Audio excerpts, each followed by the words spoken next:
Hello, everyone, and thanks for joining us. This is Exile and Bookville's Authors on Tap reading series. My name is Javier Ramirez, and along with Kristen Gilbert, run this beautiful space at 410 South Michigan Avenue, Suite 210 in downtown Chicago. This is a groundbreaking night for us. We're hosting our very first middle grade author in this new space right behind me. Let's get to know Pamela Erens and the wonderful librarian, Andrew Medlar. She will be in conversation with. Pamela Erens is the author of the adult novels, The Virgins, 11 Hours, and The Understory, which have appeared on the best year list at NPR, The New Yorker, Kirkus, The New Republic, and Literary Hub, and have been named finalists for the LA Times Book Prize for First Fiction, the William Saroyan International Prize for Writing, and the John Gardner Fiction Book Award. Reader's Digest has named her one of 23 contemporary writers you should have read by now, and I wholeheartedly agree. She grew up in Chicago and at age 14 published her first novel, Fight for Freedom, A Slave Girl's Escape, which is still available from obscure used booksellers. I met Pamela at an event I hosted at the bookstall when The Virgins came out and have been a huge fan ever since. And I believe you were in conversation with Rebecca Mackay, if I'm not mistaken. Right. What a great event that was. And I'm so glad that we've kept in touch and we're doing this with you tonight. Andrew Medlar is director of BookOps at the New York Public Library, AKA BookOps, serving all 150 locations of the NYPL and Brooklyn Public Library. And before this, he worked at Chicago Public Library as children's librarian, youth material specialist, and assistant commissioner for collections. He is a past president of the Association for Library Service to Children, currently serves as treasurer of the Jane Addams Peace Association, and is a proud recipient of the Illinois Library Association's Davis Cup for outstanding contributions in library service to young people. Andrew lives on Long Island, New York, and in Chicago's Edgewater neighborhood. And in 2017, the Wall Street Journal named him one of the country's most influential literary arbiters. I have to agree. I've known Andrew for many years. He's sorely missed here in Chicago. We've shared a number of pre-pub dinners and laughs and cocktails, and we really do miss you here, Andrew. And congratulations on all the accolades. It's amazing, everything you've done. We will have copies of Natasha, there's more where this came from, at the store, so swing by and grab a couple while you're at it. Pamela will be stopping by the store in a couple of days, so we're looking forward to that. To sign some copies of Natasha and The Virgins, which is one of my all-time favorite novels. So come to the store and I'll tell you why you should read it ad nauseum. I can talk about that book all day. You can also click on the link in the chat and get a signed copy delivered to your doorstep. Now, we encourage everyone to keep their cameras on, but stay muted until the Q&A portion of the event. You can type your questions in the chat and Andrew will be happy to ask them of Pamela. Thanks everyone for being here. Let's get started. I'm going to hand it off to Andrew, and good luck. Thank you guys for being here tonight. Thank you. Thank you. Javier, is there a way to, do you have control where you can mute everybody on your end? Because I think some people may not know how to mute themselves. Okay. Yeah, we will do that. Take care of that. Thank you. Great. Good. All right. Well, hello from New York City, where it is still sunny at 8:00 p.m. The Cubs are in town. They're even ahead at the moment, I think. And today we hit 70% of New Yorkers vaccinated. So it is a good day here, and it's a great day to be with all of you. Thank you, Javier, for the great introduction. I trust your opinion much more than the Wall Street Journal, so thank you for those kind words. Thanks, Kristen. Thanks, everybody at Exile in Bookville. And thank you, Pamela. We are in for a great treat this evening as we explore and discover the magnificent book that I have right here and that I can't wait for you all to get to read. Pamela, congratulations. Congratulations on this book. This is your first middle grade novel after phenomenal success writing for adults, and it is out this month from IG Publishing, a fantastic independent press that describes itself as a fiercely independent press dedicated to unique literary voices and radical political and cultural nonfiction, some kid stuff too, they say. And I will say some really, really incredible kid stuff. Matasha is just fantastic. Has met with amazing reception, some incredible blurbs from really, really smart book people, some amazing comparisons, Harriet the Spy, and a glowing starred review from those crabby book reviewers over at Kirkus, who said that Matasha, quote, beautifully renders the slow motion alchemy of growing up mesmerizing and memorable. And I never agree with them, but they sure got this one right, Pamela. This is, your book is such a rich novel, certainly in the socioeconomic status of the main characters, but also, and far more importantly, in its literariness. It's it's deep and it's broad and it's beautiful and it's powerful and complex and it's accessible and it's wonderful to read. It really is. And speaking of reading, I thought perhaps we could begin our time together with you sharing a little bit of reading from your brand new book, Matasha. I can do that. Thank you so much, Andrew. You're very, very kind. I'm going to read for about 5 or 6 minutes, give you a bit of the flavor from the beginning of the book. So, Matasha Wax was 11 and in the 6th grade at the Margaret E. Marvin Elementary School in Chicago, but she was no bigger than many of the 3rd graders at the school. She'd been the shortest in her class ever since kindergarten, and for a long time it was not something she thought much about. But in the past year, some of her classmates had shot way up, and she found, standing beside them, that she came up only to their armpits, or, in the case of some of the girls, their breasts. The doctor she saw every May for a checkup said that if she did not reach 4 feet 5 inches by her half birthday in early November, they would talk about treatment. Matasha didn't know what treatment consisted of, and the word frightened her. Would it involve needles? Matasha was terrified of needles. Whenever she had to have a regular shot, the tetanus booster, for instance, she ran from the doctor screaming and sobbing until her mother and the doctor had to trap her in a corner and hold her there, writhing, to meet her doom. Matasha didn't know why she was so afraid of needles.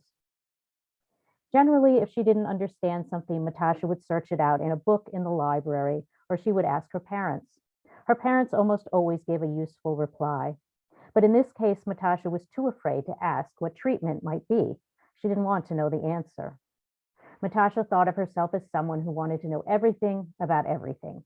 So this was a humiliating development.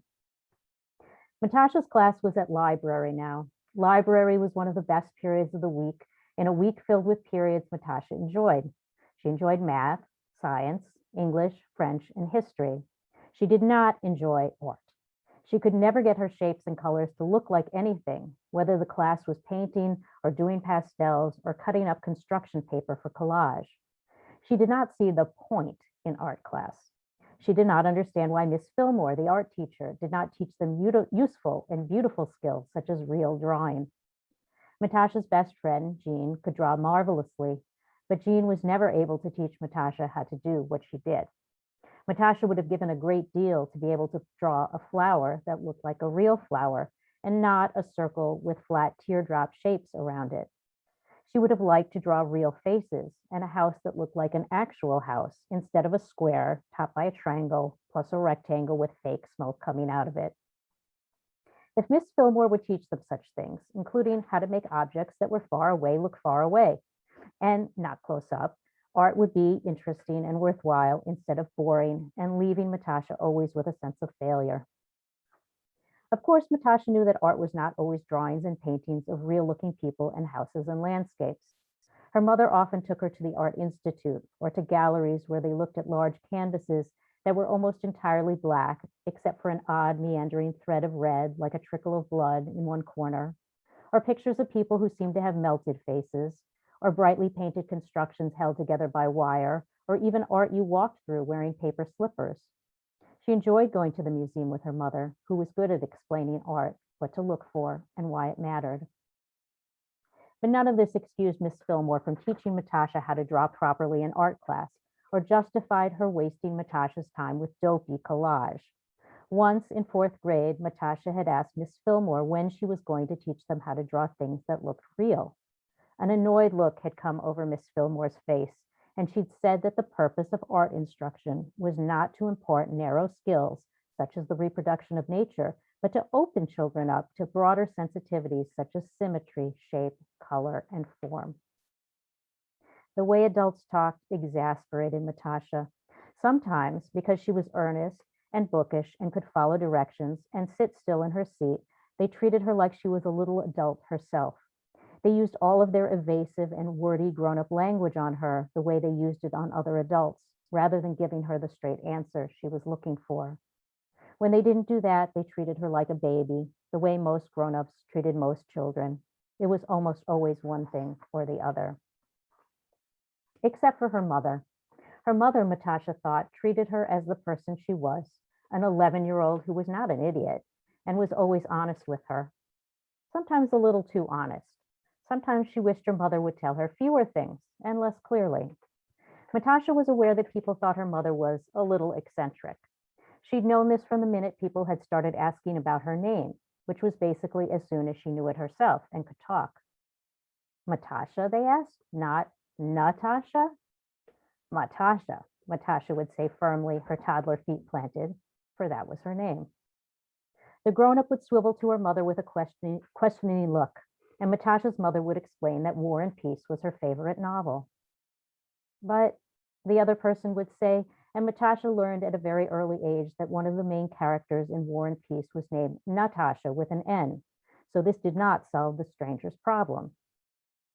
I like the sound of Matasha better, her mother would say, and that would put an end to the conversation. As she got older, Matasha felt a sense of triumph when her mother got to this part.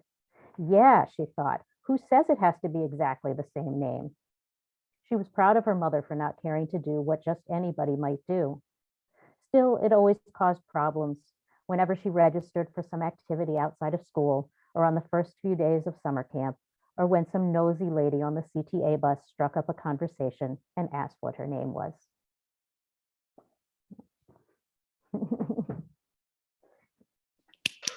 Wonderful, absolutely wonderful. And I love already the how one of my favorite passages made that into what you shared. And when you read it, I saw lots of smiles and nods of recognition across the screen when you're talking about the art and art class and what it was like drawing the flowers, the teardrop shapes. If you can picture that, just absolutely picture that in the description of the house. And everyone, we have all drawn houses that way. You ask a kid to draw a house, that's what they come out with, even the detailed smoke. So I love that description. I can tell lots of folks did here too.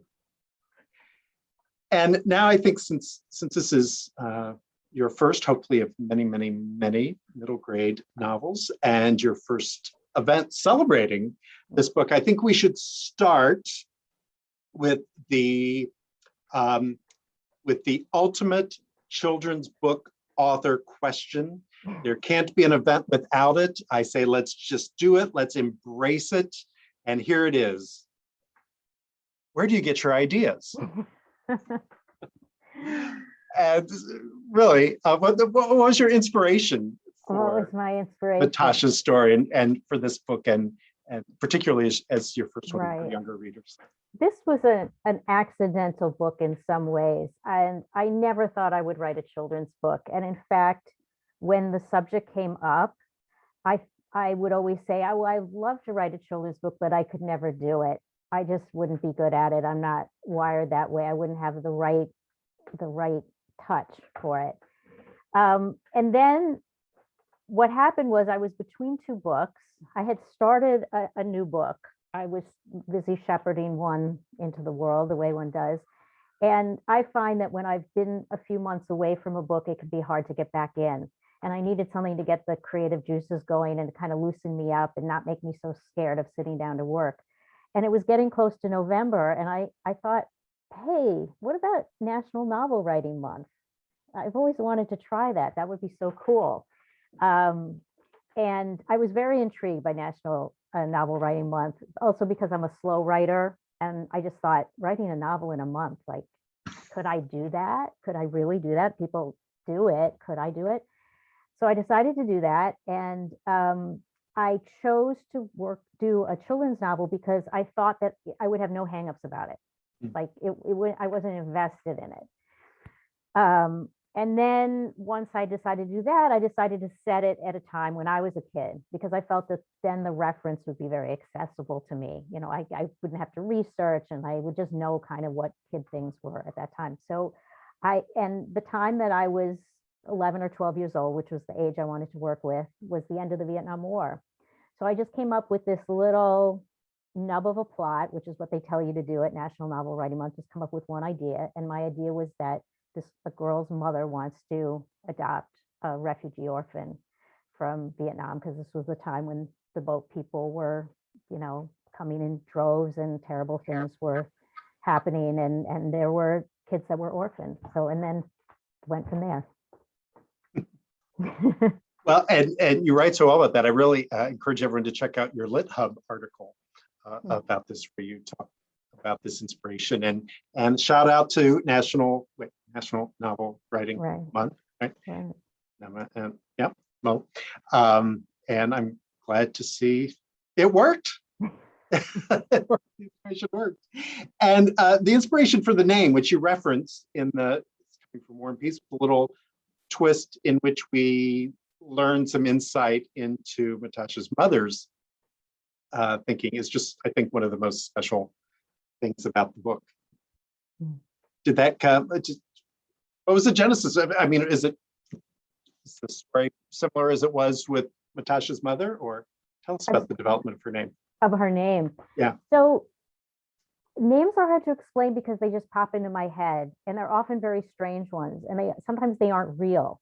Like Matasha. Well, I didn't think Matasha was a real name. I've found out since that actually it is a name.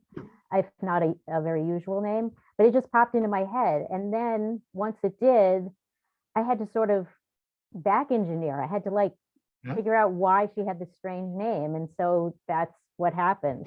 I came up with that explanation. Excellent. I love it. Inspired. Absolutely inspired. Yeah.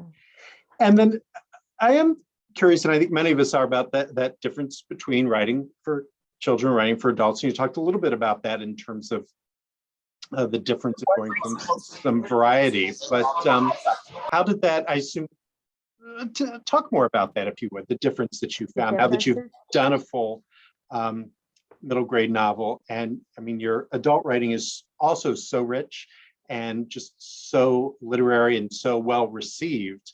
I'm curious about your thoughts now that you're at this point in the process. Right. It was faster and it was more fun. And I had to draw on different parts of myself. You know, mostly my adult books, I think, are driven by some sort of deep feeling that isn't always a very positive feeling. I mean, it's usually, you know, some sort of strong feeling, eroticism or rage or loneliness. And that wasn't going to be a very good beginning for a children's novel. So I think I had to find sort of my connection to the delight and energy of kidness, which I mean, kids have this remarkable energy, even during times when they're struggling. I mean, there's just animal spirits.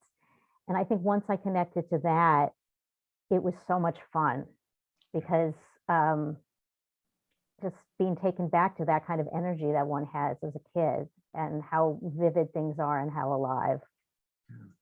Well, and that really comes across in the writing. Say, you can tell when a performer or an artist enjoys and has passion for what they're doing, because it comes across in what they create. And I really felt that way as I was was reading this, your respect for Matasha and her feelings and experiences and the time in which she lived and where she lived, that really came across. So thank you for that, and congratulations for really bringing that to fruition so well. Also, the other thing, I guess, is it gave me more chance to be funny. I mean, I think I felt it was a funny book. I hope other people read it as a funny book. And that was something I don't think I've gotten to access as much in my adult books. Yeah, hilarious is a word that is in one of the blurbs from one of our great Chicago writers, for sure. And I agree.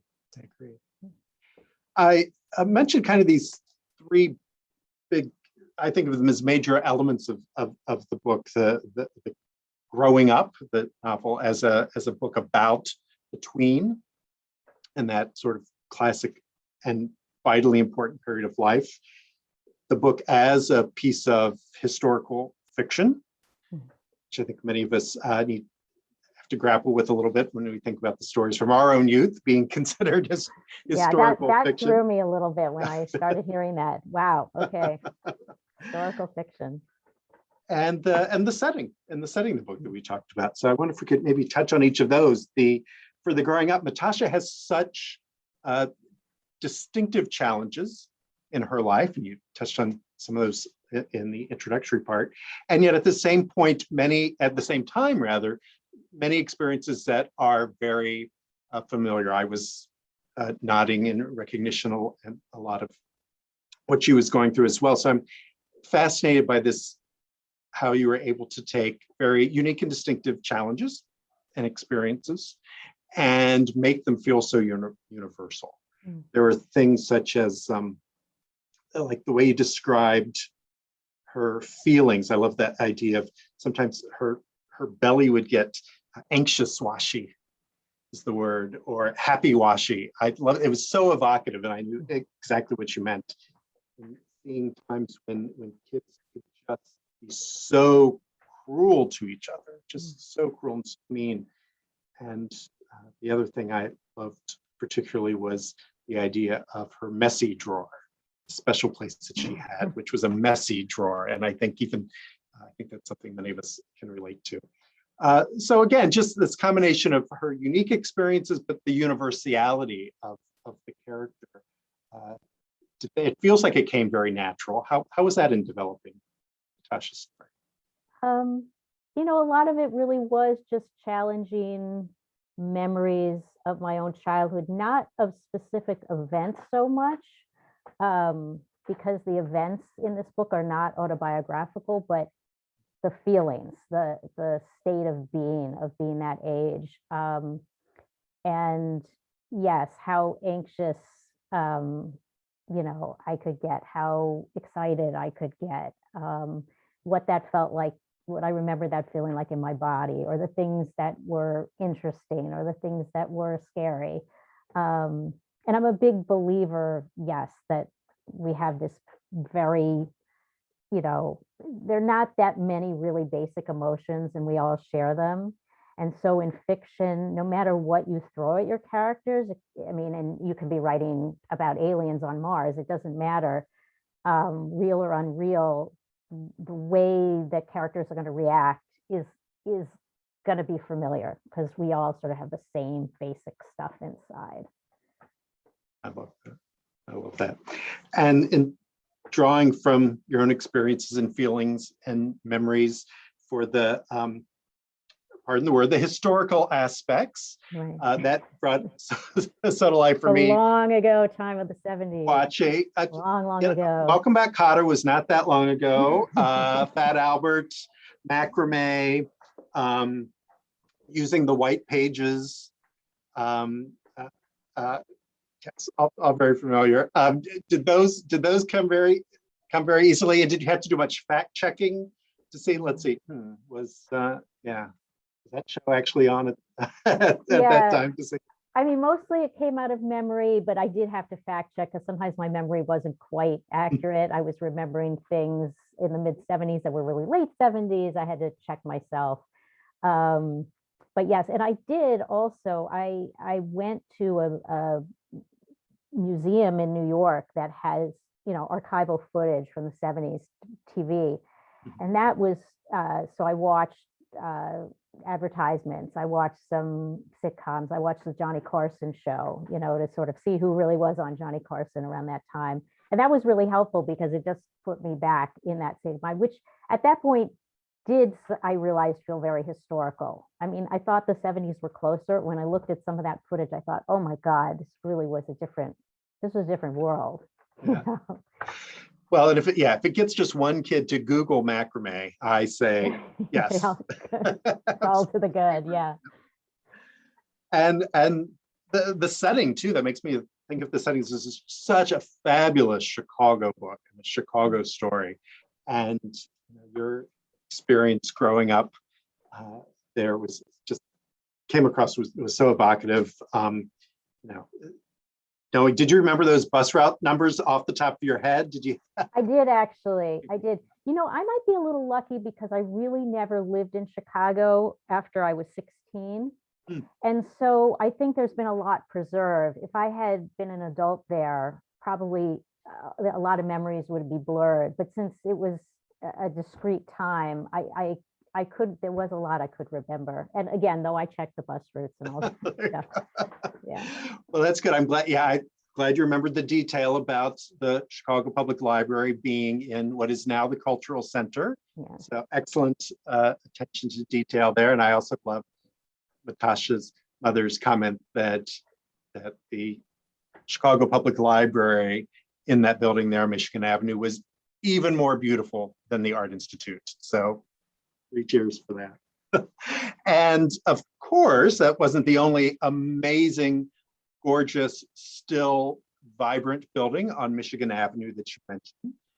Natasha has her piano lessons in the Fine Arts building, which of course is the same building that the amazing Exile in Bookville bookstore is in. And we were saying earlier before we were joined by everyone about that was also drawn from your experience. Yeah. I can't remember if the book actually says it's in the Fine Arts building, but where Exile in Bookville is now does happen to be where I took piano lessons when I was little, from about 4 to 10. I love it. And music lessons are still going on to this day in that building. So that's I love the continuity of that. And there are, that sense of the time and the place were so strong for me that then there were times when I thought, oh my gosh, there were things that I didn't instantly recognize. And I wonder, oh, was that something? Was that real? Did that really happen? Or is that something from Pamela's imagination? Like Martin Kimmel or Margaret E. Marvin, Dottie. Where was that difference between fact and fiction in your fictional story? So Martin Kimmel's totally an invention. Fortunately, there was no abduction from my neighborhood when I was a kid, at least not one that I knew of. Is it safe to tell people a little bit about what we're referring to there? What part of the story we're referring to there? Yeah, early on, you learn that there is a 9-year-old boy who has disappeared from the general neighborhood where the kids live and the school is. And it's put everybody on edge because he hasn't been found and it's been some months, and the parents are nervous about letting their kids roam around. This is the 70s, so the kids are kind of more free range than they are today, but the parents at this point are kind of nervous about that, and it gets under Matasha's skin. I mean, it's something she's preoccupied with, scared and fascinated by. Yeah. She's also fascinated by, she's a great book lover. She's a great book lover. We heard in your reading about how library was, favorite class, and she some research at the public library is very important, comes into play, and she's say precocious reader, reading in 6th grade, James Farrell and Studs Terkel and Bronte, and you're precocious as well in terms of, Javier mentioned, writing and publishing a book at a relatively early age. What were your favorite stories, and what did you like to read when you were the same age as Natasha?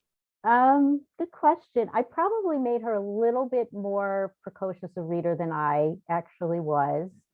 Some of the books you mentioned, I got to a little later. I remember, so 11 and 12, I think was a lot of Agatha Christie, Ray Bradbury, what else? Some science fiction. I liked biographies of queens. And and then there were the really scary books that are sort of unforgivable, like Go Ask Alice. And that one of the worst books ever to have been published. It should be, I don't believe in banning books, but that comes close to being deserving a ban. Flowers for Algernon. I love things that made me cry. Did you? Yeah. Oh yeah. Yeah.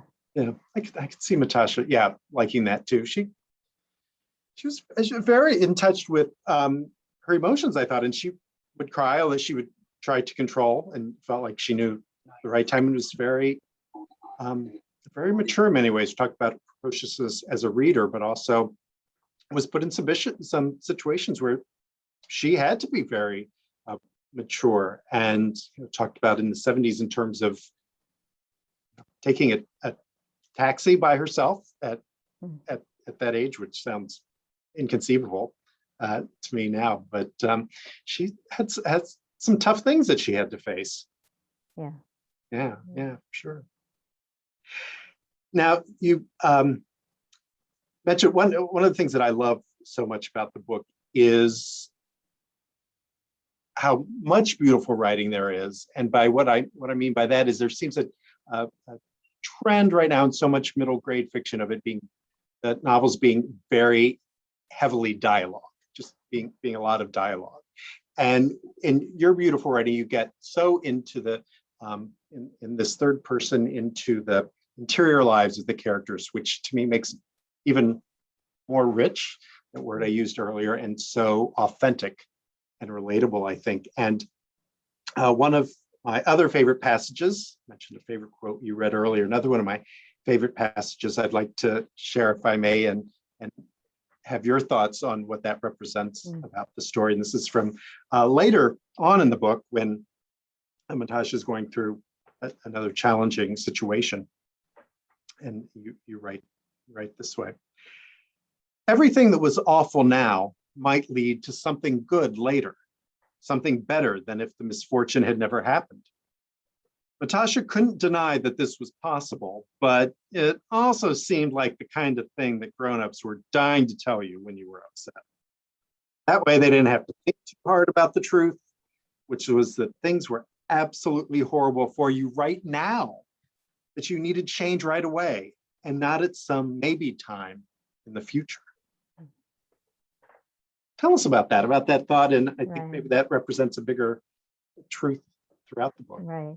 Well, that particular passage is when Matasha's being pretty seriously bullied at school.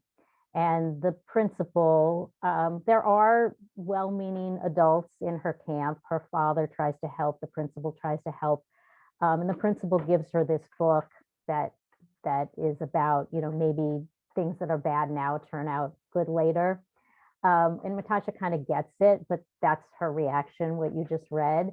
And I think one thing that was super important to me while writing this, and that was just really what I was feeling most strongly while writing it, was this sense that adults really can't understand what kids are going through. I mean, they can understand it, but they often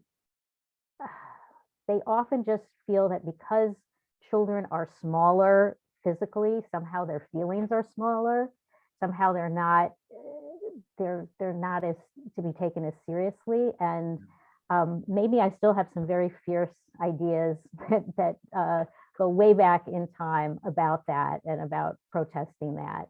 And it's not to say that adults are cruel or mean. It's just one of those terrible facts of life that actually we can't fix things for other people very easily. Even the most well-meaning adults can't fix things. and make things all better. And maybe it's worse when they act as if they can, because kids pick up that kids feel like it was a promise that isn't being kept. It would almost be more honest to say, you know what, we can't fix this for you, but we get it. This is horrible. You're feeling horrible. Yeah, that it just acknowledging and that we're going to figure it out together, and that I think that's so key. Okay, there's a question that we have that I think goes along with that choice of goes along with the writing and the voice here. And it says, I'd like to hear Pamela talk about her choice of using a third-person narrator as opposed to the first-person narration, which is often more commonly used in fiction for this age. Right. That's a great question. As I remember it, when I sat down to do this, and again, I wanted to make it as easy on myself as possible because I was going to have to write 50,000 words in a month. I felt that doing it in third person would be easier because I could sort of see Matasha. I could see my character at a bit of a distance. I didn't have to like ventriloquize her. I just, yeah, I mean, that was mostly it. And fortunately, I did not read any middle grade novels while doing this. I mean, I read middle grade. Yeah, I read middle grade. My kids probably at the time I composed this were around that age, and we read to them a lot, but a lot of what we read them was classics and things that were more often in third person. And I think if I had paid too much attention to the reigning style, which you pointed out, of middle grade novels now, I wouldn't have written it because I'd have thought, oh, I'm not doing what I'm supposed to be doing. And I wanted to be able to bring in her thought process. And in a first person narrator, it's kind of, I think it would have been more awkward to have her, constantly be spewing up her, like, I'm thinking this, I'm thinking that, rather than have a narrator who could translate it. I like that. I like that. Thanks. And thanks for that question. Please bring the questions on in. Happy to. Oh, did I hear one? All right. Please feel free to type the questions into the chat. We'd love to share those. And I have to say, quite selfishly, one of my favorite scenes, of many favorite scenes that I'd love to hear more about, is the fabulous, I love a good theme, let me just say this. So the fabulous theme party, the Russian theme party. I would love to hear about your ideas about that. And it was so evocative, your descriptions about it. So if you maybe could describe it a little bit for everybody here. And describe the party? Moment, yeah. It sounds like a place I'd like to. So Matasha's parents throw a theme party. This particular party, you learn that they do this every so often. And this particular party is a Russian party. And Matasha gets confused because she kind of knows about the Soviet Union and how it's like communism and it's all gray over there and nobody is free to do anything. And why would her parents want to do that? And her mom explains, no, this is Russians, not Soviets. This is Russians when, Russia was interesting and great and colorful. And so everybody has to come dressed up and they have all kinds of, traditional Russian food, and everybody gets a little tipsy and starts throwing glasses into the fire. And I just wanted to have an event that, I do remember when my parents would have grown-up parties when I was growing up, and it always seemed so glamorous, and it just seemed like that world of adults and having your house, your apartment filled with grown-ups dressed up and doing these things, and it just seemed like, oh, I don't know. It just seemed like, and yeah, watching, the jewelry and everything. So I wanted to capture that feeling. And also it was a little bit of giving a sense of this very upper middle class milieu. I mean, where people can, have the money to get dressed up and put on the jewelry and have expensive food and, have this elegant thing happen. That's wonderful. And it reminded me, and my mother here on the call will remember this, of course, when we threw a theme party, we threw a British royal family themed party, which made me think of that. And we all got dressed up, and there was quite a, you talked about reading biographies of queens earlier.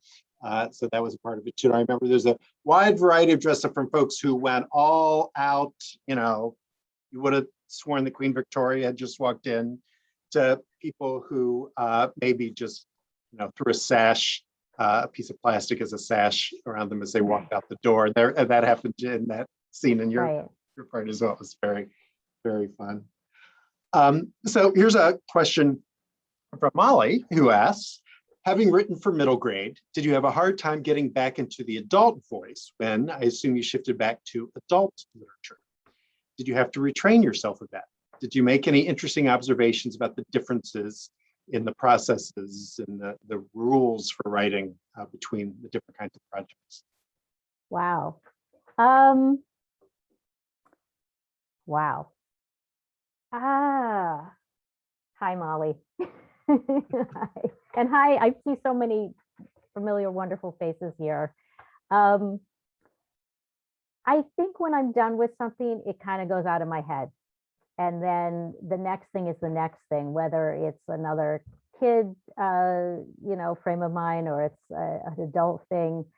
So no, it didn't feel like a problematic shift. Although having done Matasha, I feel a little bit more confident about refining that more youthful point of view if I need to.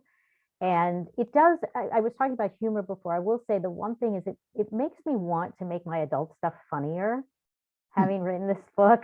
I mean, I would like to be able to be a funnier writer, and funny doesn't not mean dark. I mean, it doesn't mean light is what I'm saying. It doesn't mean shallow. There's some amazingly rich, dark books that are extremely funny. And maybe if I'm lucky, Natasha will lead me to that fusion. We'll see.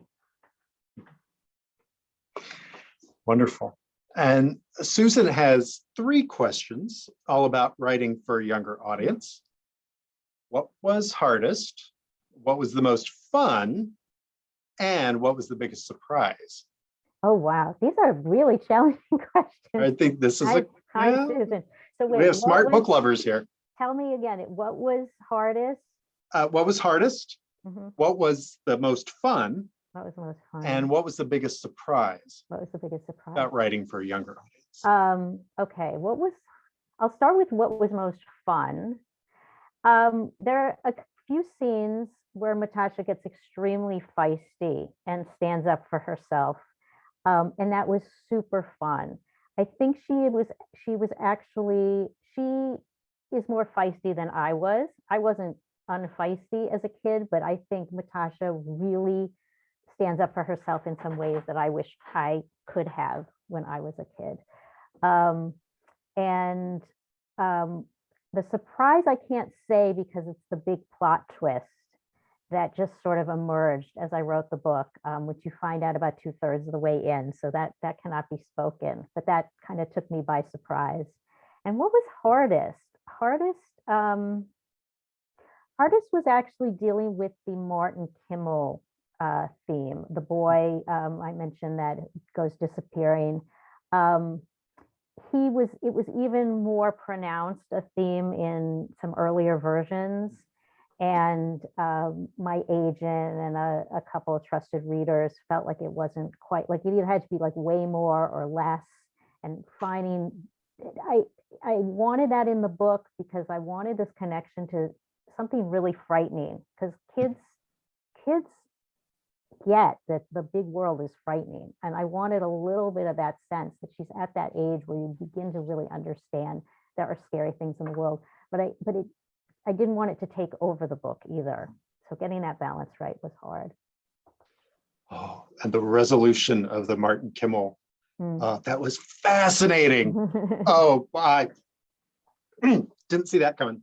Did not see that coming. It was really fascinating. When you're describing there how Matasha dealt with things, reminded me of another one of my favorite quotes that really stuck out to me, where she said, if you cared about something, you had to fight for it.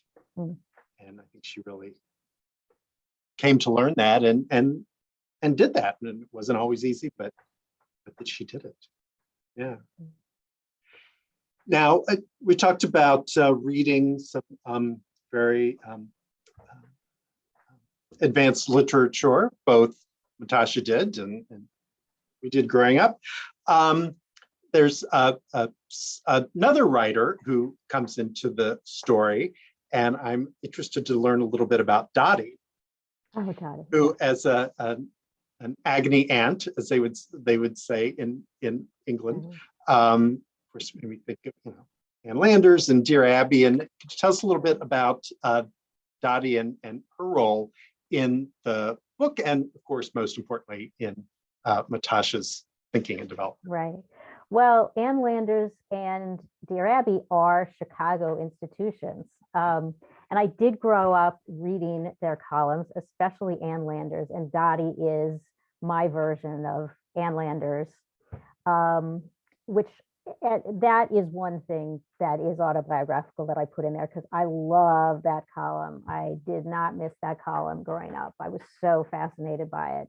And I would get aggravated when it was all about like how to hang the toilet paper. Should like the toilet paper come from the bottom, or like that lost me. I wanted to read about the juicy stuff like between people. So I'm sorry, what was the question besides just? Well, I really think in their role in her life. Life. Yeah, it's just another place. Matasha really is a kid who is looking for answers. She looks for them in books.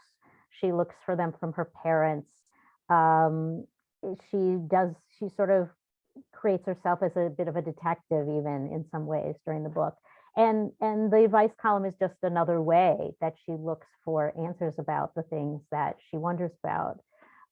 So yeah, it has a huge, that actually, to get back to Susan's question, that the Dottie thread was one of the most fun for me. I just loved, and I loved putting her in the book, the actual Dottie, and having Matasha be able to meet her at a certain point. Awesome. And Corey has a question that I think kind of grows from that. And Corey says, I know that Matasha isn't autobiographical, but Chicago is part of your biography. And I'm wondering if you've had the experience of visiting the city and having that evoke memory for particular feelings, and whether those experiences informed your writing. Well, Chicago is the location of my childhood. So whenever I go back, and I am going back, we were talking about this before, I'm going back for the first time in 2 years, my first plane flight post-COVID. And when I do go back, yeah, it does make me tap into childhood feelings more. Because again, I left there when I was in my mid-teens, and it's sort of been preserved as this childhood place to me. Although I will say the city is very different from the city that I grew up in. It's a lot cleaner, for one thing. It's a lot, there's a lot more cultural stuff going on. It's like a new city. It's in some ways coming back to a different city than the one that I grew up in. But yeah, it's very evocative for me to come back, and I'll always, it's my hometown, One of the things that is the same, though, from the 70s is R.J. Grunts. And so, when I was rereading last week was right at the time that, and for non-Chicagoans here, that's a restaurant.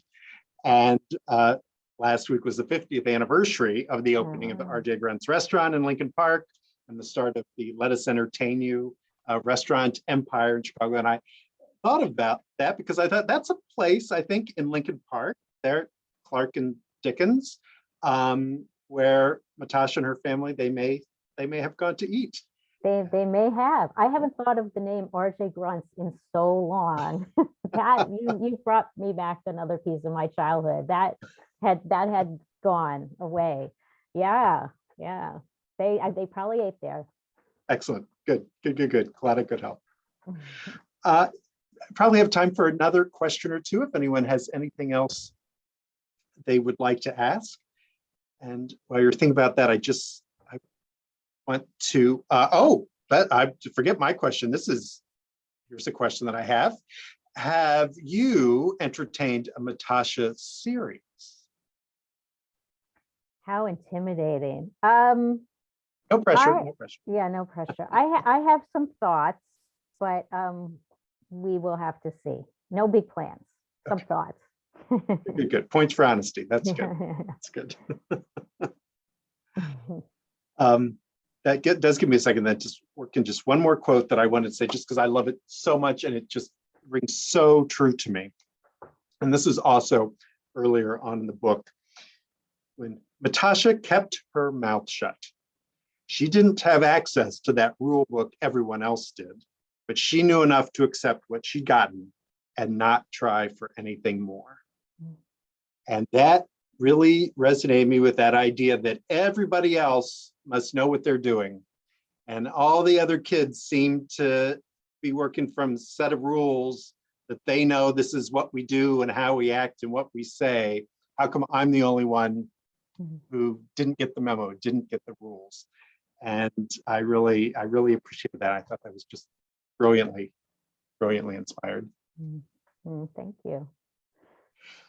And I agree with Suzanne, who can't wait to read this book. Everyone get this book. Exile in Bookville will connect you with the best book that you're going to read this year. So, Pamela, I want to thank you so much for your incredible work and this time that you've spent with us here over the last hour, sharing this with us.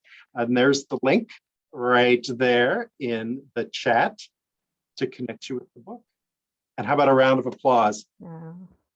Thank you so much, Andrew. Thank you, Javier. Thank you, Kristen. And it's really fun to talk about this with you. I really appreciate it. And thank you, everybody, for coming. Very kind. Yes, thanks everyone for tuning in to one of our best events.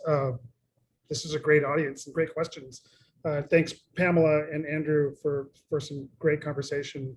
Wonderful questions. And as soon as Andrew's tell-all librarian memoir comes out, we'll have him back on the show. Oh, I can't wait. I can't wait. Only if Pamela can do the interviewing. You got me. Yeah, okay, good. I'll do it.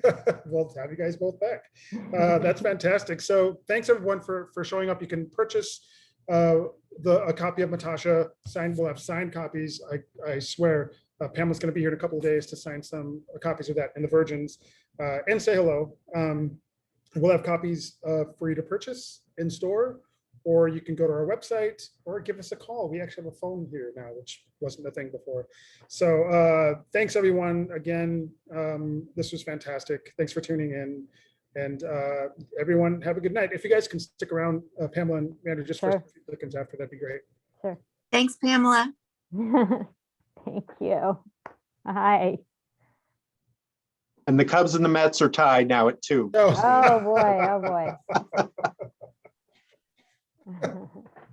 I keep forgetting they're playing baseball still. Oh, I see. Hi, Sam. Oh, I just lost Sam. Hi, Sham. Hi, Marlene. Wow. That was great. Hi, Andrew's mom. Yeah. Avital, hi. I remember the Russian party, Pamela. There was a Russian party. I think I might even remember what I wore. Really? Really? Oh, that's amazing. Yeah, there was a Russian party. That's fabulous. But I don't remember it. I just know you did one. I had to make up all the details. Because I didn't get to stay. I wasn't invited. And I